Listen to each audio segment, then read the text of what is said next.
Good morning to those of you further west. Welcome to the Arctic Research Consortium of the United States, where Arctic Research has connected since 1988. My name is Bob Rich. I'm the Executive Director, and thank you so much for coming to our 9th Arctic Research Seminar Series presentation in Washington, D.C. I'm so thrilled that we've been able to create this tradition of bringing the latest research into Washington, D.C. It started last January, and great to have a terrific lineup and great to be able to continue with today's great speaker, Craig Fleener. ARCIS has been working since 1988 to connect Arctic research across boundaries through communication, coordination, and collaboration. We're a nonprofit consortium of organizations and individuals working together in support of inquiry, discovery, and understanding in this important region and informing sound decision-making. Seminar Series is designed to provide unique access to some of the leading Arctic researchers and leaders for federal officials, members of the D.C. policy community, and the broader public interested in the changing Arctic. The ideas shared here represent the cutting edge of what we're exploring and learning up north, and also what it means for the U.S. and the rest of the world. For those of you in the room here, I encourage you to take a look at the ARCIS materials at the registration desk that you were handed. You should have also gotten a seminar evaluation. Yes, people have seminar evaluations. Please do fill those out and return them to the table at the end so that we can continually improve these seminars. For those of you online, there's going to be a short survey of your experience with the seminar at the end. I hope you do take the time to fill that out. For those of you on Twitter, we encourage you to use the hashtag ArcIsWebinar to discuss the event. Now, we're currently joined by more than 145 registered participants online from throughout the U.S., and they're in 13 states as well as Canada, Colombia, Greenland, Russia, and the U.K. For those of you on the webinar, my colleagues are available to answer any questions you have about ARCIS or Arctic research and to forward to us here in D.C. any questions that you have for Craig. You'll have an opportunity to submit your text questions by typing the questions in the question pane of the attendee control panel. And you can send your questions at any time during the presentation, and we will gather them up at the end and try to ask them all. Whether you're here or online, I'd like to personally invite everybody to become a member of ARCIS. Currently, all types of organizations that are interested in supporting Arctic research are eligible to become ARCIS members, including academic organizations, government agencies, corporations, and indigenous organizations. Also, any individual who shares our enthusiasm for Arctic research is able to become a member on the individual level. And I invite each of you to join us. You can talk to me or any of my colleagues at the table about joining if you are interested. We can take your application today. I'd also like to acknowledge our partners in this seminar series, the Consortium for Ocean Leadership, which enables us to use this excellent space for the meeting. Thank you also to the Polar Research Board of the National Academies of Sciences, Engineering, and Medicine for their assistance with registration. And of course, I want to thank the U.S. National Science Foundation Division of Polar Programs for their major financial support to ARCIS and enabling this seminar series. Now, let me introduce our speaker. Craig Fleener has a very extensive bio, which I'm not going to summarize at great length today because we'd be here all day listening to all his great credentials. But I will just give you a few top highlights and encourage you to look at the website, which has all of the details. He is Gwich'in from Fort Yukon, Alaska, and currently working in Washington, D.C. He's served 28 years in the military and was the executive director of the Council of Athabascan Tribal Governments. He's the first director of natural resources in Fort Yukon. He's held positions in the Alaska State Government in the Department of Fish and Game, and is now a member of the Governor's Cabinet as Arctic Policy Advisor. He's served on numerous, and I mean numerous, boards and commissions, and brings decades of experience in conducting research in the Arctic. So without any further ado, let me introduce, and please join me in welcoming our speaker today, Craig Fleener.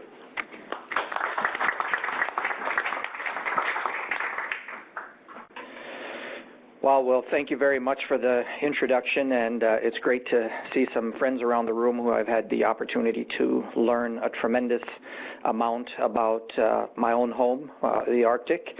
For those of you who don't know, although there was a little introduction, I'm born and raised in Fort Yukon.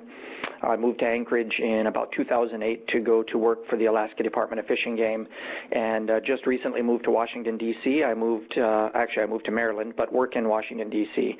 Back on August 1st. So it's all fairly new to me, living around here, so if you have any great ideas about things that I can see and do, especially as it relates to military history, that really interests me. I'm open to taking any advice. So what I'm hoping to do today really is to take our conversation from what I always perceive as a really high level down a little bit to something that I want everybody to have a good understanding of. And I'm not saying this because I think you are not able to understand things from the lowest level possible, but when I try to be a good village boy and a good scientist at the same time, I try to make sure that the two can understand each other. And it's one of the greatest challenges that I think we have. There's so much good work being done by scientists, by government agencies that intend to resolve some of the problems that we have in rural Alaska, in Arctic Alaska, in the Arctic in general. But we don't do a very good job most of the time of converting that knowledge to something that's usable and something that's understandable down at the lowest level. And I really don't just mean actually converting it to something that's understandable at the village and the individual level, but many times the state and the federal government don't communicate very well. State researchers and other national or international researchers are not coordinating well enough. And so what I'm going to do really right now is to talk about some of the priorities from the Alaska perspective. And I often throw in my Fort Yukon village boy perspective. I have a hard time tearing away from that because that's who I am. So you'll often, or you'll hear me talk about some of the Alaska priorities, and then you'll hear me to go back to being a Fort Yukon boy and bring some of those ideas forward. But when we talk about our Arctic, the place that we live, actually I used to live there. I guess I'm not an Arctic boy anymore. I'm a city boy. I was just telling somebody that I never in my life ever thought I'd be introducing myself as the guy from Washington, D.C. But now that's who I am. I'm the guy from Washington, D.C. And hopefully I can help in some way. But when we're talking about our Arctic, we've had a lot of scientific discussions, and so I'm not going to bore you with most of the things that most of you know a lot about already. We've talked about Arctic sea ice cover and it being in the midst of major transformation. We've talked about melting Arctic and the Arctic melting and its impact on seabirds.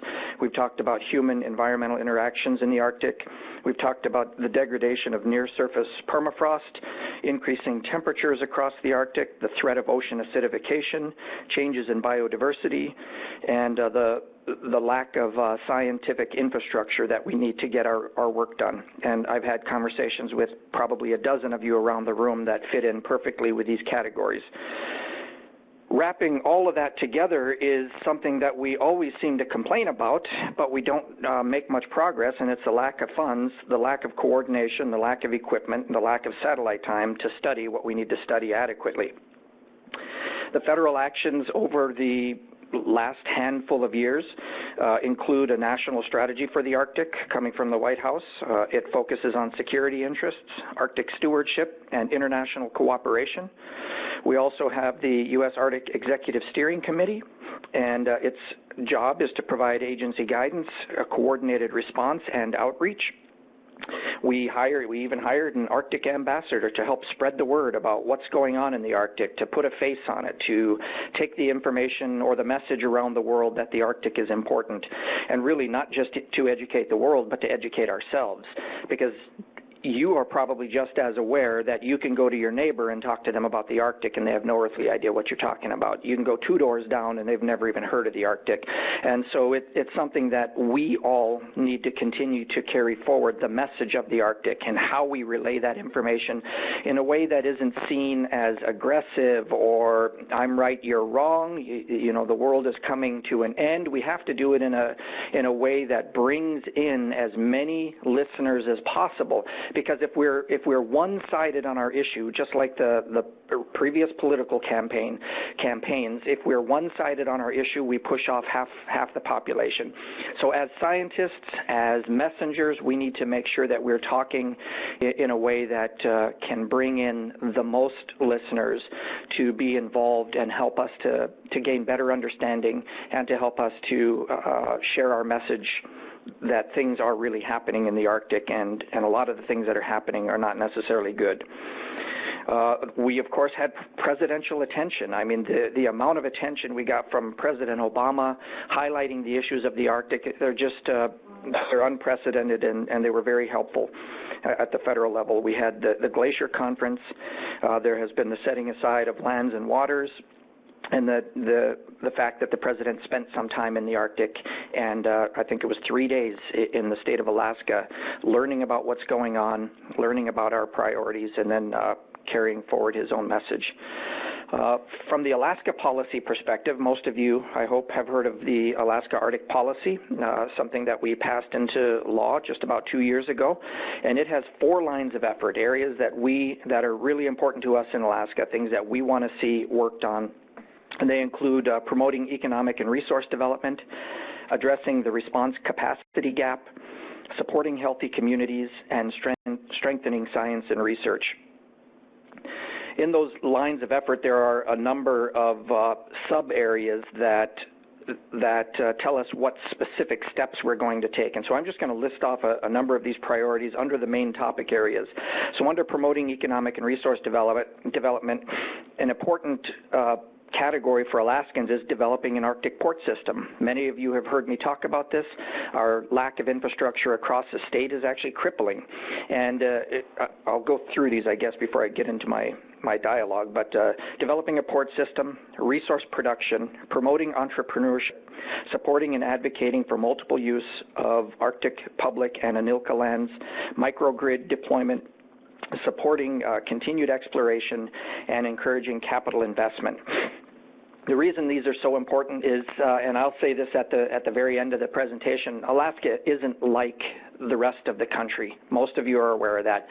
But we don't have the resources and when I say resources, I mean basic infrastructure. We lack the basic infrastructure that would allow us to have any of the advantages of the lower 48. We lack cheap energy. Therefore, we cannot diversify our economy. We lack road infrastructure, port infrastructure, rail infrastructure. Therefore, we can't bring in goods inexpensively. All of these things are a tremendous problem in helping Alaska to solve its own problems associated with climate change. When you lack infrastructure, basic infrastructure even, and more sophisticated infrastructure, when you lack that infrastructure and you tie that in with a low population base, difficulty meeting your own needs, you add on top of that the problems we've had economically, then it puts us in a real troubled spot. And it's why science is so important. It's why we must make some progress on advancing these Arctic priorities from Alaska's perspective.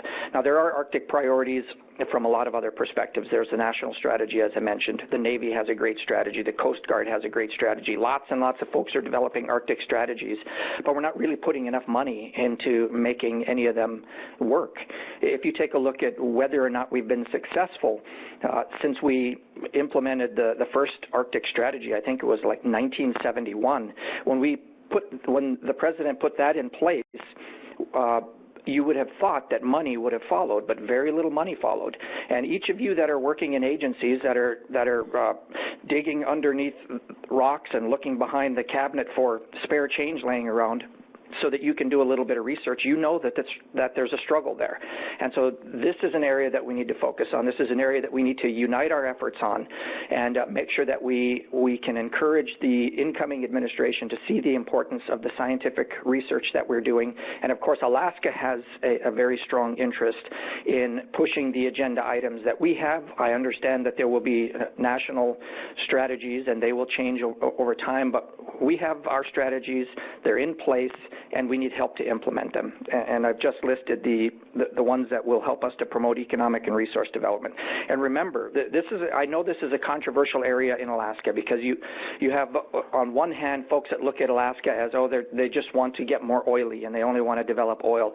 But the fact of the matter is, without a stable resource base, no matter if it's taxation, no matter if it's manufacturing of goods, no matter if we get a gas line, no matter what method we get that revenue, we need it in order to help us to resolve these problems. We cannot resolve the problems on our own if we don't have a stable, diversified economy. So this is where we need our help. We need to promote economic and resource development in Alaska. The second line of effort is to address the response capacity gap. This will, of course, give us strengthened capacity. I just mentioned that we lack capacity in infrastructure across the board and many other areas. We need to improve communications, mapping, charting, infrastructure, hydrography, and bathymetry. We need to expand systems to monitor and communicate Arctic maritime information. We need to continue our work on critical search and rescue, oil spill response, and broader emergency response infrastructure. We need to continue our work on spill prevention and response. We need to strengthen private, public, and nonprofit oil spill response organizations. We need to make sure that we have resources available and deployable during hazardous substance, oil, or any other discharge or release. And we need to foster and strengthen international relationships. The strategic line of effort number 3 is supporting healthy communities. This one, I think, we almost always forget about in our zeal to conduct research and in our need to publish data. We don't take a look at the human beings living in the Arctic and the actual connection between science and what their problems are.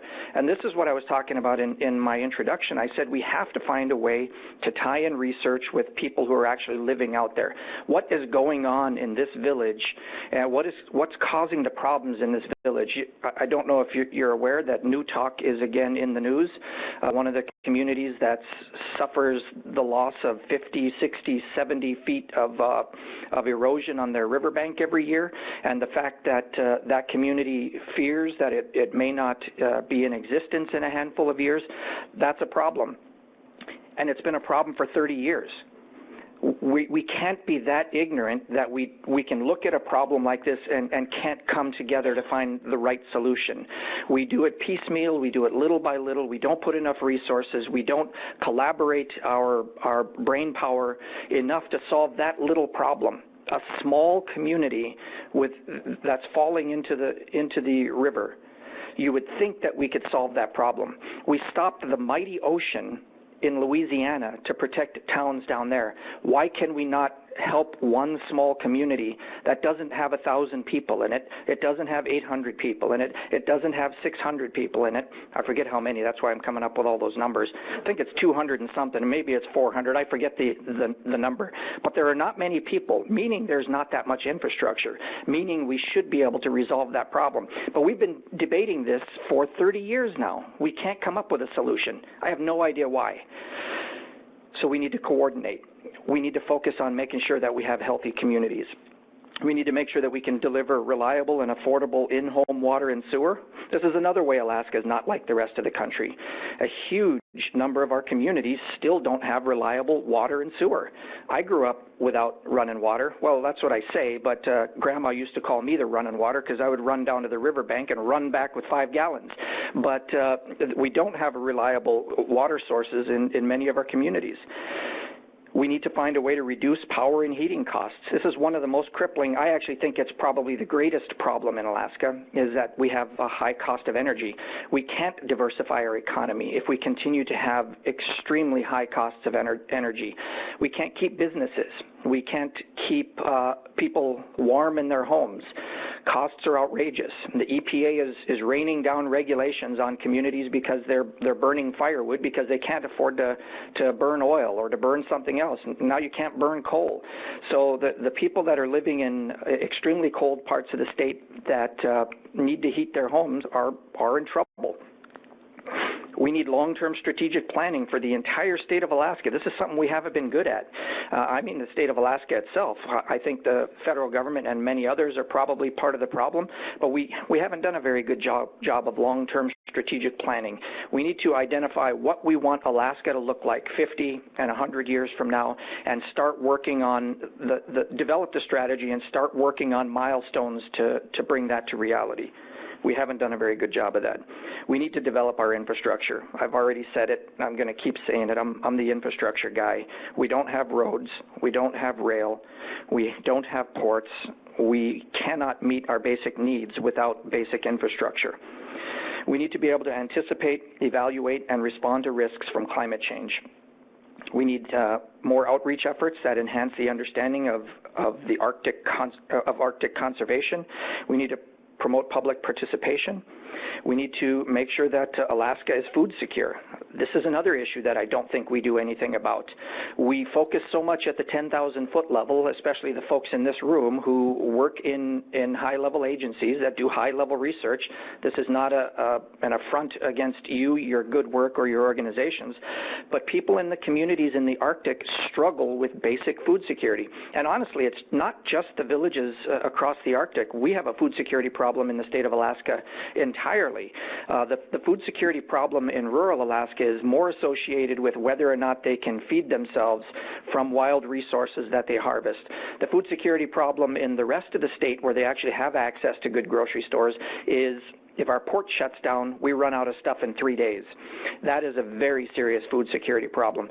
The advantage that folks in rural Alaska have, even though I think they struggle more on a day-to-day basis with food security, I think the real problem that they have is, or the advantage that they have is, if you don't get groceries into Anchorage, they can still go kill a caribou or catch a salmon or shoot a goose. So those things are going to continue to happen, and they have that advantage. The advantage of living in Anchorage is you don't feel that day-to-day food insecurity. But by golly, when something bad happens and the grocery store shelves are empty, then there's going to be some chaos that abounds in our larger cities. We need to promote sustainability of subsistence resources, and that goes towards making sure that we can meet food security needs. You know, there's a real problem when it comes to high-level agency involvement in wildlife and fisheries management in Alaska, and the problem is there's a lot of folks in the U.S., maybe some around the world, who think that all of our wildlife and fisheries needs to be protected. They need to not be harvested by the people of Alaska. They need to not be managed to make sure that they are abundant enough to meet our food needs. That's a problem. That's not an Alaskan principle. The Alaska principle, which is actually in our Constitution, in the state Constitution, is that wild food is for subsistence. Alaska is a subsistence state, and we must make sure that we manage our resources for all of the uses, whether or not you're a viewer, whether or not you're a backpacker, whether or not you want to see a moose while you're kayaking down a beautiful river, the Colville or something, or whether or not you hunt and fish to survive. We need to make sure that we can meet all those needs, and right now we're not very coordinated on that. It's two dull sheep fighting in the mountains right now, and we need to fix that problem. And we need to make sure that we are properly focused on the right kind of workforce development if we're going to make sure that our communities are sustainable. Too many of our communities are without jobs. And you might ask yourself, why in the world are we talking about this if we should be talking about science? I think we need more scientific research to help us answer these problems, to help us address these problems. What is the future of rural Alaska? What are the futures of the community members that are living the subsistence lifestyle out there? Can we, should we? I think we should, but I'll ask the question anyways. Can we, should we help those folks sustain that way of living? Or should everybody just move to the city? I'm not a big fan of everybody moving to the city, but some people think that is the right solution. I think that's a terrible solution, but we need the right kind of research that can help us to address those problems. The next line of effort, the last one, the fourth one, is strengthening Arctic science and research. And we need to fund Arctic research. There's no question about it. And I guess the question is, what is the future of Arctic science in a new administration? And where are we going to go based on where we've been? I guess you could ask yourself, were we doing the right thing in the first place? What are we going to be doing in the new administration? Have we done enough strategic planning, again, back to strategic planning, to really lay out a strategy for Arctic research that can survive across future administrative changes? And we need to make sure that we are focusing our energies in the right way, so we can have funded Arctic research that crosses multiple administrations. Again, we have to strengthen our Arctic science and research capacity. We need to incorporate local and traditional knowledge. This is another area that has been struggled with for a long, long time. I don't think we need to struggle with it. I think the solution is simple. It'll take some work, it'll take some time, but I think the solution is simple. And I'm sort of a guinea pig for this solution, and it can be duplicated across the board, and that is that we need to have, if you want to truly integrate traditional knowledge into science, well, first of all, we need to answer the question, do we really want to do it? Because I don't think we've done it. And if we really want to do something, we're smart enough to figure out a way to do it. I think what we've done is we've taken a handful of paragraphs of some traditional information and thrown it into scientific documents, but we haven't truly woven it in to make it seamless and to make it beneficial to the scientist and the traditional knowledge holder. What I think the solution is, we need to get down to the ground level and educate folks who are from those rural communities. We need to train wildlife biologists, we need to train engineers, we need to train climate scientists who come from those rural communities, who bring that traditional knowledge with them. And once you've done that, I don't know if any of you have bilingual children, but if you have a bilingual child, I'm saying this because I have one, I'm watching this little girl of mine who can speak 3 languages. She's 3. She speaks Russian, Spanish, and English, and it's nothing teaching her it's simple when she's getting it at such a young age. If we make sure that we're teaching across the spectrum, there is no problem for those folks who are trained in this way to translate that information. In their mind, it's automatically translated. But from the scientist who comes from UC Berkeley or somewhere else and goes to Fort Yukon, my hometown, and wants to understand the changing ice patterns on the Yukon, and they're sitting there with a village elder learning from the village elder, they have the problem of, first of all, trying to understand either the Gwich'in that this guy is speaking or this lady is speaking, or the poor broken English that they're speaking, and what they mean by the words that they're translating in their own mind from Gwich'in to English to explain it to the researcher that's there. So it's a long way of saying we've got a long way to go, and I think we can do it, but we have to start with education, and we're not doing enough of it. There are not enough programs out there that say we want to target 200 Alaska Native youth to make sure that we have climate scientists, wildlife biologists, fisheries biologists, engineers, everything associated with the work that each of you are doing and the things that are impacting our Arctic. That really should be the future if we want to incorporate traditional knowledge. If we don't want to incorporate it, then forget everything I just said. I want to incorporate it, though. We need to improve, support, and invest in data collaboration, integration, management, and long-term storage and archiving. I think all of you will agree. We've talked about it over and over. We don't do a good enough job of storage and archiving of our scientific data. We don't know what this university has stuffed underneath their desks. We don't know what this research agency has collecting dust in their closets, and we need to make sure that we can find a better way to bring all that information together. I think I'm running low on time, so I'm going to speed it up. We need to invest in U.S. Arctic weather, water, and ice forecasting systems, updating hydrocarbon and mineral resource estimates. Priority areas. I think the dial has not moved much on mapping. We've done some mapping.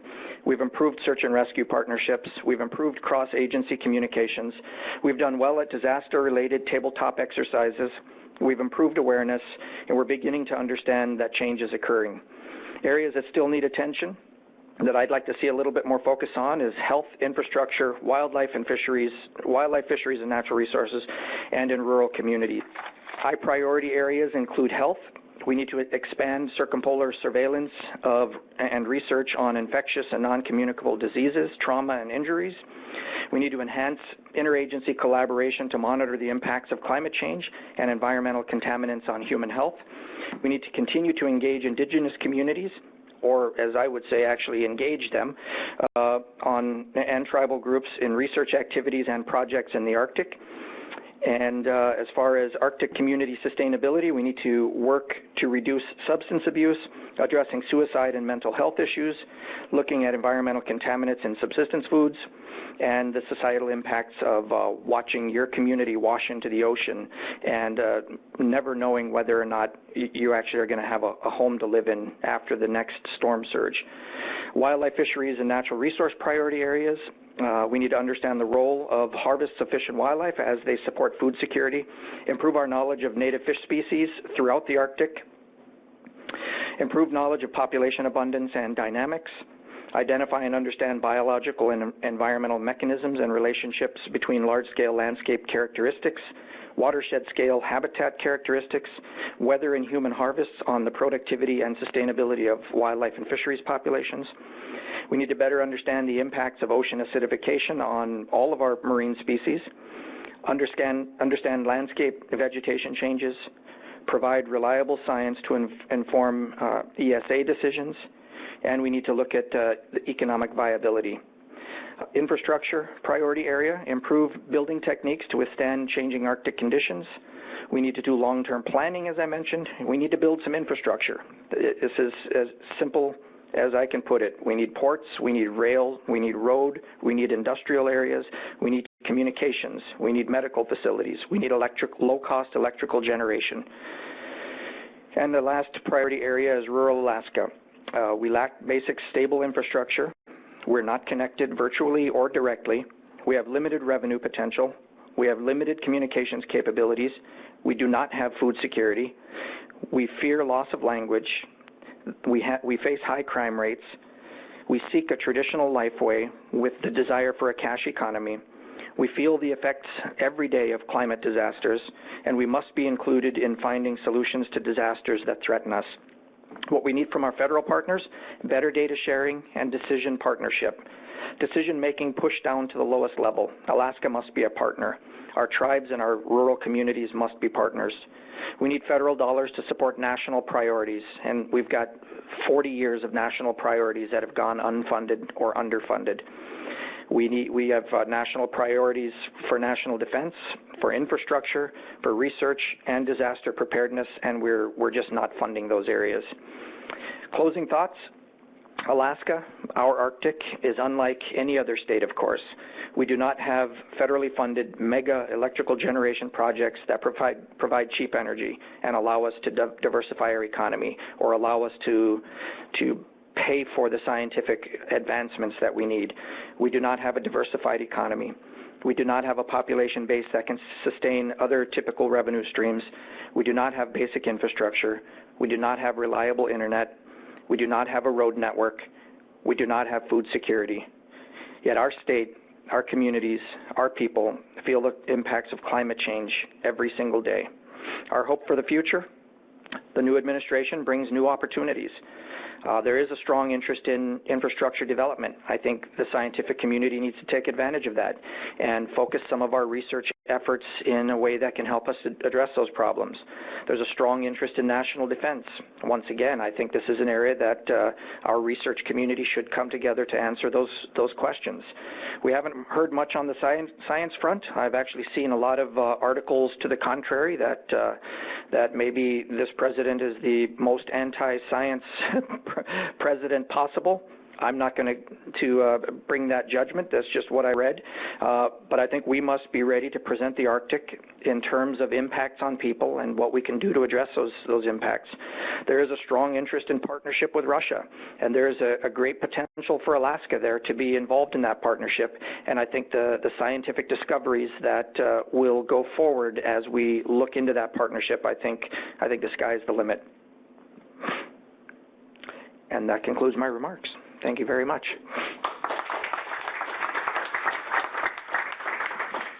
Thank you very much. So we have plenty of time here for questions from the audience here in the room and online. Let's start with one in the room. Anyone have a question? Okay, and be sure to press the button on your microphone before you try to talk. Go ahead, John. Why is it not working? You can come borrow mine, John. Huh. Sure. That's odd. Extremely odd. All right. Well, You can give me your question and I'll repeat it. Yeah, why don't you do that? Craig, thank you very much for the very comprehensive list of what needs to be done and who should be doing it. I'm curious, as you're a practical guy and as the governor's a practical person, I'm curious about how, and if you might give us an example or two, and in particular because you mentioned infrastructure, you said you're an infrastructure guy, and you asked a rhetorical question yourself. I don't know why Noatak's not, or Shishmaref, or Fleener are getting the attention, and you encourage the research community to research those issues. What research questions do you think the community could address that are specific to relocating coastal communities, or is it more of a political will issue there?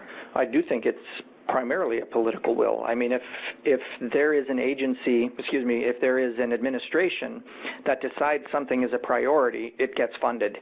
You know where your priority areas are because you put people to work on those projects, and you put money to support those people to get those projects done. So we haven't adequately funded that. So it's been a political problem. At the same time, we always have scientific questions, and you can take a look at New Talk and address the scientific part of your question in a number of ways. One way is from the human dimension aspect. What are these folks experiencing from the human dimension? How do we address that? Should we address that? What does the broader society think about us addressing those problems? Then you look at the infrastructure component, and you can have the engineering research focused on how do we build a community in the right place?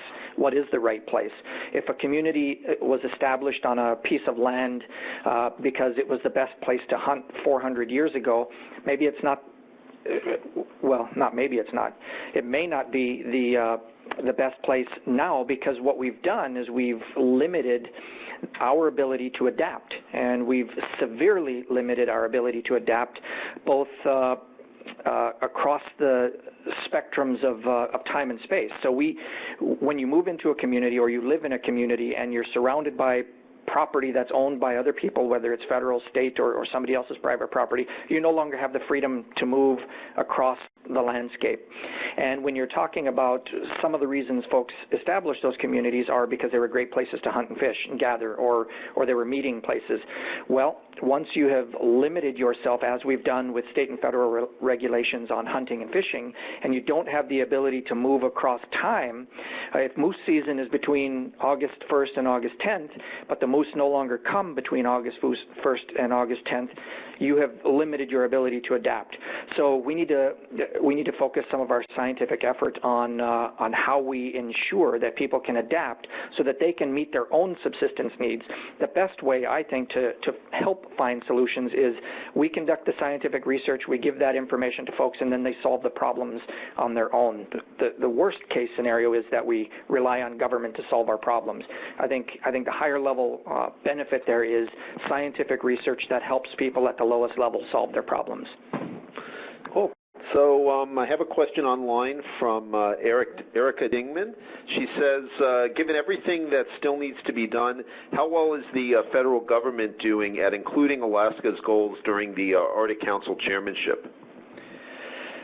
Oh, I hate to be mean, but, I love the folks at the Arctic Council. I really have a good relationship with the folks at the State Department. I'm saying all this because the answer is not going to be the most pleasant one. They're wonderful people, and I really like them. I enjoy working with them, but the federal government priorities were not the same as the state of Alaska priorities.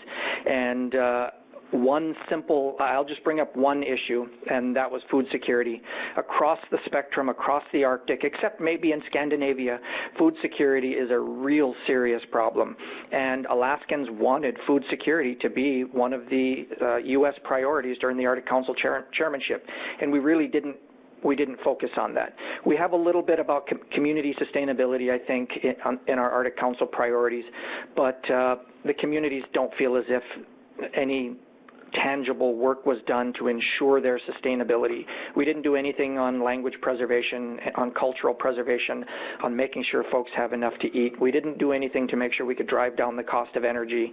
All of those really big problems. Now, some of them are mega problems that will require an awful lot of work, but at least a few inches forward would have been a benefit. So I think there were a number of problem areas.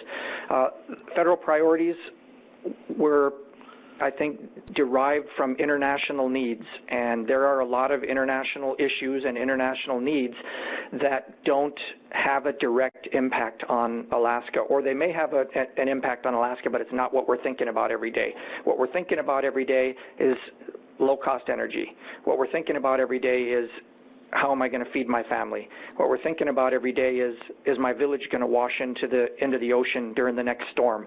So all of these bigger international issues, while they are important, they don't solve the Newtok, the Shishmaref problems that are out there, and we need to be able to address those. So from my perspective, I would have loved it if we could have had 50% U.S. priorities, 50% Alaska priorities. That would have been really great, because as I continue to say to folks, Alaska is the reason that we are an Arctic nation, and if we're going to address Arctic issues, we should very well make sure that we're talking to Arctic people and including their priorities at the top of the list, or at least woven into the list. So picking up on your remarks on education in the Arctic, we actually have a question from Innoko River School, and I don't know if you know where that school is, I don't, but It's on the Innoko River. Okay. No, I'm just kidding. And the question is, how can we in our rural districts encourage the university scientists to include our students and our tribes in their activities? Well, that's a really fantastic question. I've given this lots of thought.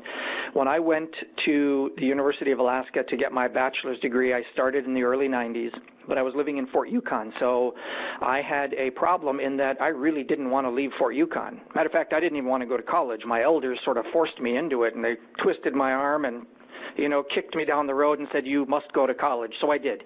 But I tried to do every bit of it from Fort Yukon, and so we were using me as a guinea pig on rural delivery, on tele-delivery of education. So we were doing video conferencing and teleconferencing, and I got 90% of my degree done that way. We've come a long way since then. We didn't really have good video capability. We had lousy internet back in the 90s. Nearly no internet, and phone service stunk.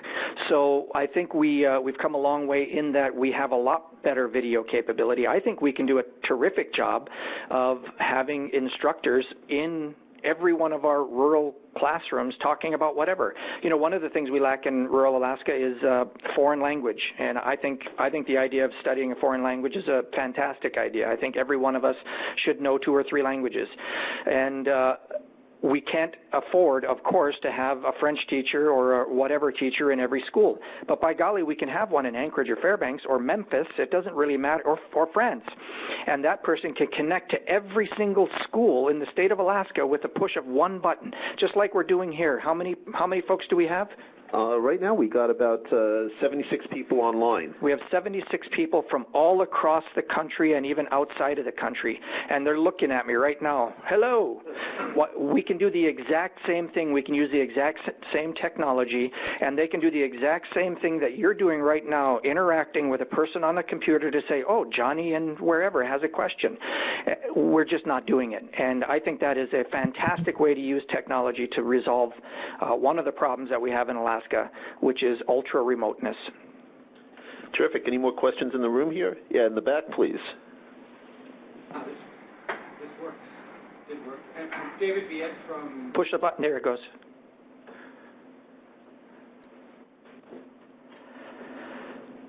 Warming up.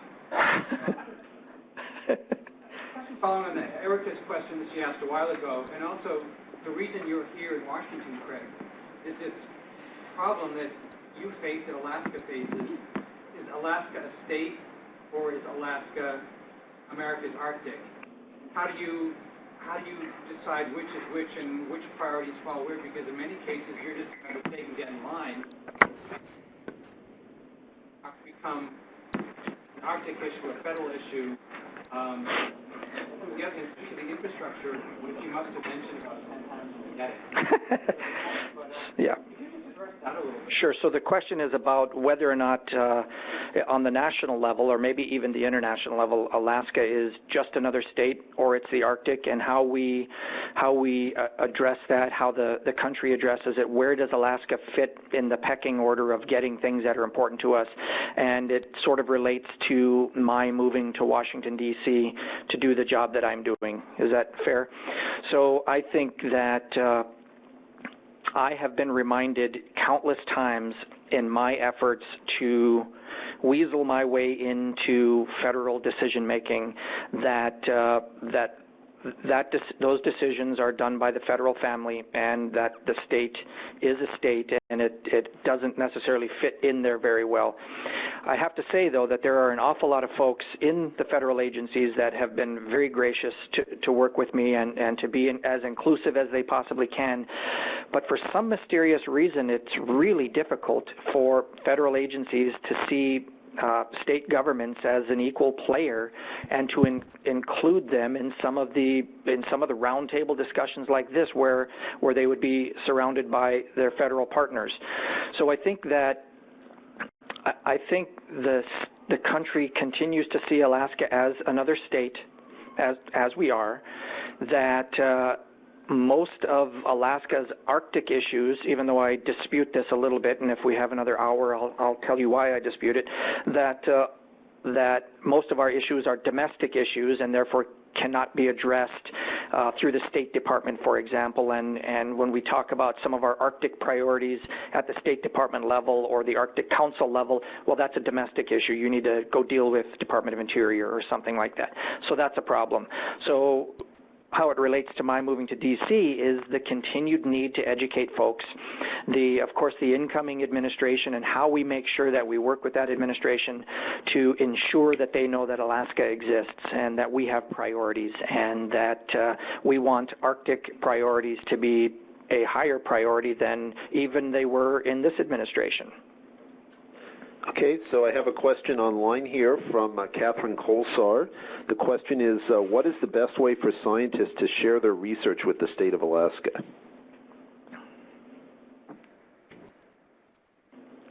I think there are probably a number of ways to approach the answer to that question. One, of course, would be a clearinghouse for all data that anybody could go to and look online and draw that information together. And there are clearinghouses that have been put together that are slowly being developed by a number of universities and agencies, and we're trying to do the best we can with the limited resources we have. But I think that's really the best. There should be sort of a central repository with 1,000 access points, right? You do your search and it takes you to this central repository.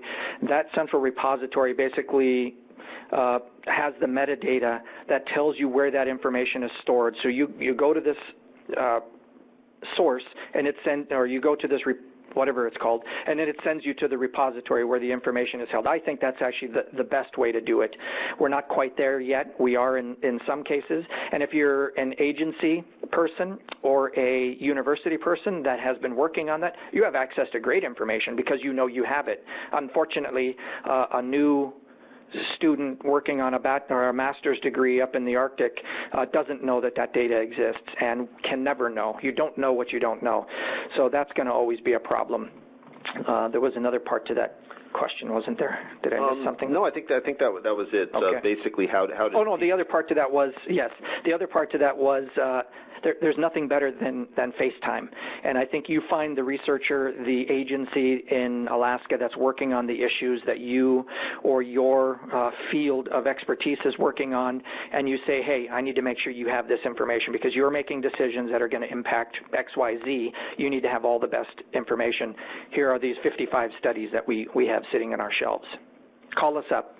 We're in the phone book. Terrific. So are the senators and representatives pushing for climate change adaptation, mitigation, and scientific research studies in Alaska? I think they're specifically referring to the Alaska delegation.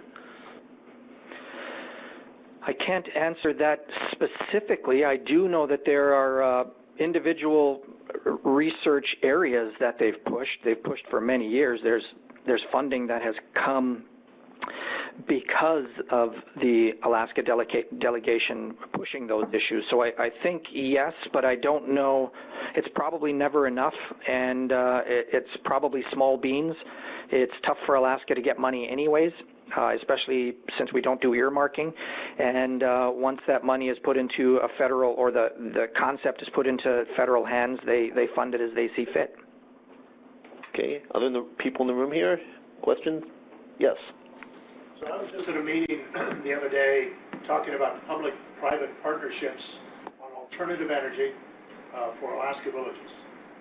And we had private enterprise there, and the discussion of who all needed to be at the table to have a more collaborative and complete discussion took place. I was wondering about native corporations and their interest in being involved in some of these infrastructure, alternative energy, village issues, and whether they're amenable to investment and discussion. So the question is whether or not Alaska Native corporations are amenable to investment in alternative energy solutions for rural Alaska, or for Alaska in general. I think the answer to that question is yes. I don't know if enough of them have been brought in, but my opinion about Alaska Native corporations is that they sort of are the, we talk in Alaska about the three legs of the Alaska economy. I think Alaska Native corporations are probably the fourth leg. And if you take a look at the success of Alaska Native corporations, they are the only corporations really in the broad spectrum of corporation talk that are headquartered in Alaska. They're bringing billions of dollars to Alaska to keep Alaska going. They employ tens of thousands of people all around the world, and they not only they don't treat Alaska as a colony, which most industry does that comes to Alaska. They actually go in many cases somewhere else, generate revenue, and bring that back to Alaska. So they're a very powerful part of the Alaska economy, and I think that there needs to be more talk with them specifically about investing in these issues. There are a number of problems with developing alternative energy, and it's in rural Alaska, especially if you're away from a road system, it's darn expensive. You can't get it there and ever expect to pay it off with the energy that it develops.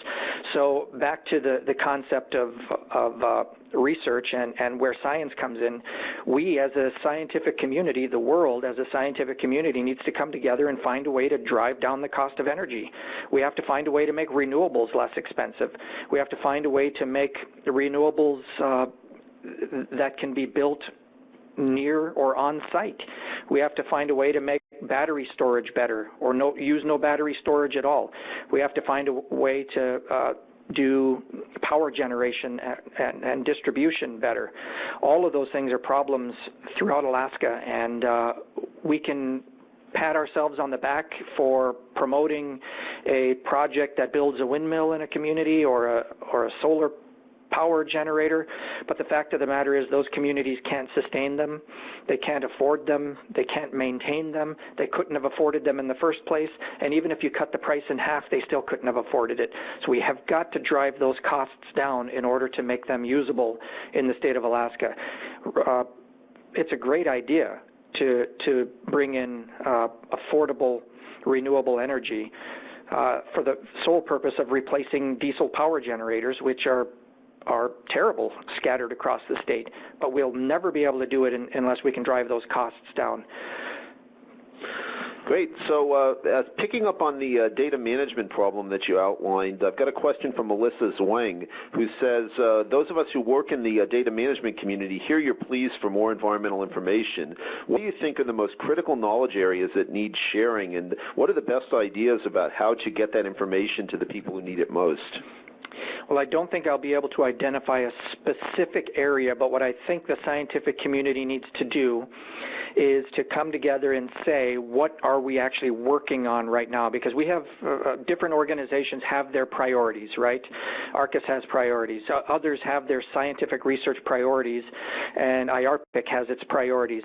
We look at those priority areas, and those are the areas we focus on. We make sure that that information is available, because what you're going to do as you create these priority research areas for a 10-year priority period or a 3-year, whatever the period is, that's where you're going to focus your effort. So that's where we should focus on making sure that all of the information associated with that line of work is distributed and available at the broadest level possible. Great. Other questions here? No? Okay, so I'll ask a question then. So you outlined a whole lot of really important areas for the research community, for the U.S. government, for others to address in addressing the needs of the Arctic and Alaska. What are the most important of these? What do you think are the most important things that the research community ought to be focused on? Well, I have my individual priorities, and I think as I mentioned earlier, I think helping us to, now this is sort of a cross between scientific research and engineering, but driving down the cost of energy. If we can make energy affordable, we can make communities sustainable. We can ensure that we have food security. I mean, low-cost energy. For those of you who have grew up in the lower 48, where you were a blessed recipient of the mega projects that were built during the 1930s that have given the United States 3 cents a kilowatt hour electricity forever with nearly no maintenance costs, and a highway system that allows you to get goods at nearly no cost delivered to your door, you will never know the pain in Alaska that you cannot get that. It is not available, and you have that advantage here. It's why there was an industrial revolution. Well, this was slightly after the Industrial Revolution, but it was why the United States was able to advance technologically.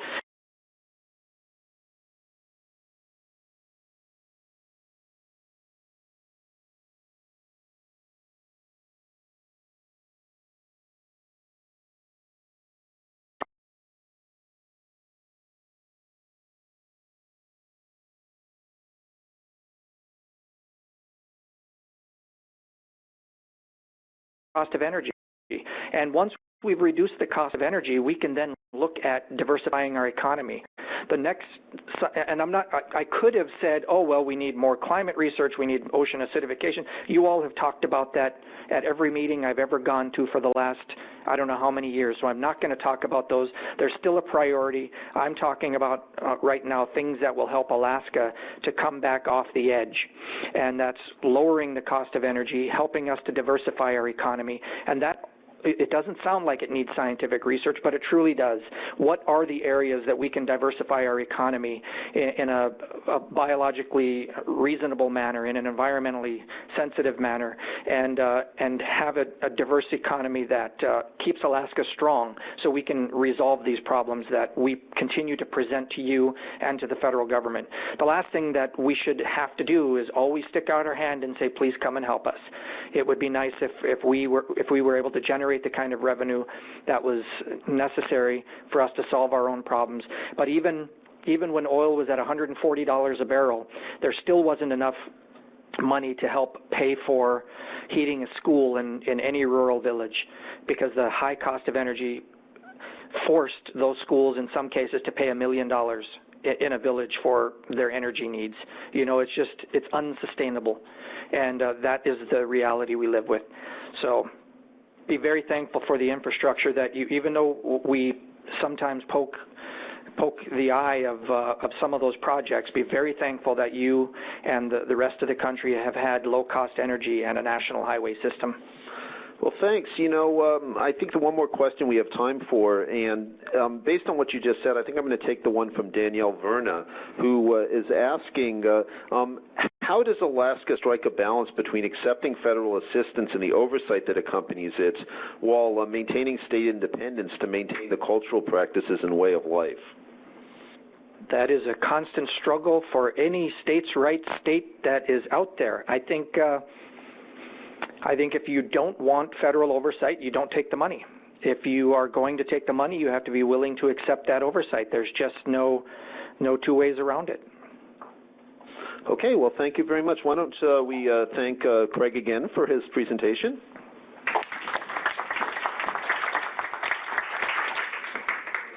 Reconstitute this, or it's good? So I'm going to pull up here real briefly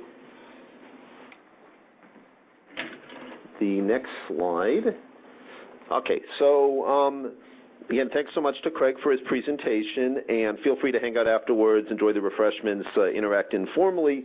A couple of announcements I wanted to make. All of the recordings of all of our seminars are available online, so you can check them out on our website. Also, please do consider becoming an ARCIS member. We'd really like to welcome you into the research community. And finally, we have a really terrific lineup of upcoming seminars that you might be interested in attending. You can see here that on the 22nd of February, we're going to be having the chair of the U.S. Arctic Research Commission, Fran Ulmer, speaking. On March 1st, we're going to have Heather Conley from the Center for Strategic and International Studies. On April 14th, we have Mia Bennett, who is a leading blogger on Arctic research-related issues.